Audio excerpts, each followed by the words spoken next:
बंगाल में राजनीतिक उथल पुथल और विवादित बयानबाजी का दौर लगातार दिखाई पड़ रहा है।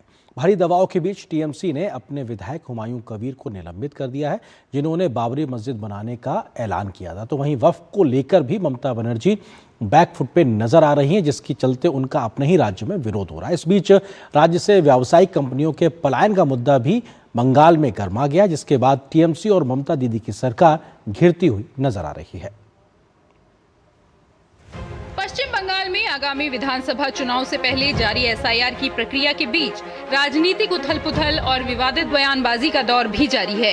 अवैध बांग्लादेशी घुसपैठ के मुद्दे पर पूरी तरह घिर चुकी राज्य की टीएमसी सरकार अब अपने नेताओं की विवादित टिप्पणियों को लेकर भी बैकफुट पर है। भारी दबाव के बीच बाबरी नाम से मुर्शिदाबाद के बेलडांगा में मस्जिद बनाने का ऐलान करने के साथ ही राष्ट्रीय राजमार्ग जाम करने की धमकी देने वाले अपने विधायक हुमायूं कबीर को टीएमसी ने निलंबित कर दिया है। हुमायूं कबीर के खिलाफ इतनी देर से कार्रवाई करने को लेकर भाजपा ने ममता बनर्जी को आड़े हाथों लिया है। उधर पार्टी से निलंबित किए जाने के बाद हुमायूं कबीर ने टीएमसी के खिलाफ ही मोर्चा खोल दिया है।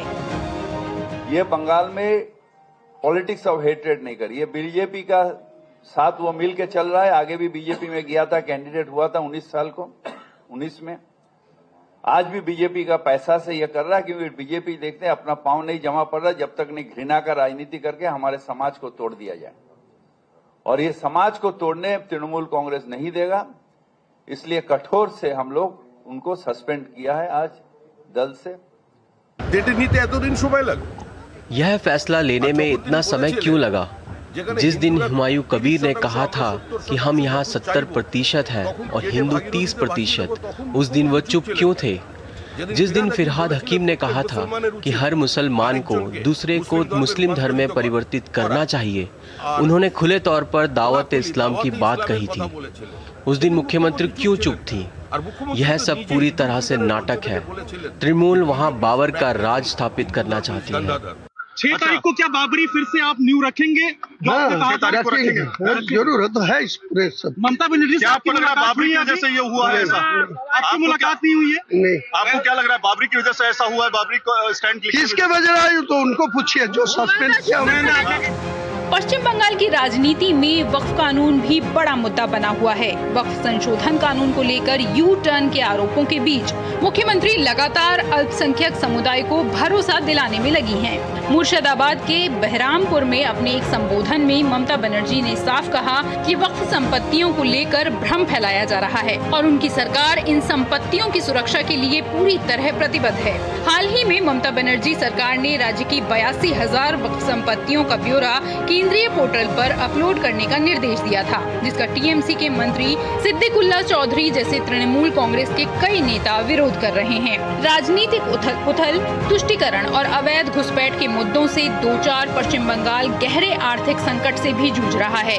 भारतीय जनता पार्टी के आईटी सेल प्रमुख अमित मालविया ने गुरुवार को एक्स पर एक विस्तृत पोस्ट करते हुए दावा किया कि पश्चिम बंगाल तेजी से व्यावसायिक कंपनियों के पलायन का सामना कर रहा है। मालवीय के मुताबिक केंद्रीय वाणिज्य मंत्रालय ने स्पष्ट रूप से बताया है कि बड़ी संख्या में कंपनियां बंगाल छोड़ रही हैं। मंत्रालय ने 223 पन्नों की विस्तृत सूची संसद में सौंपी है, जिसमें उन कंपनियों का विवरण है जिन्होंने बंगाल छोड़ दिया है।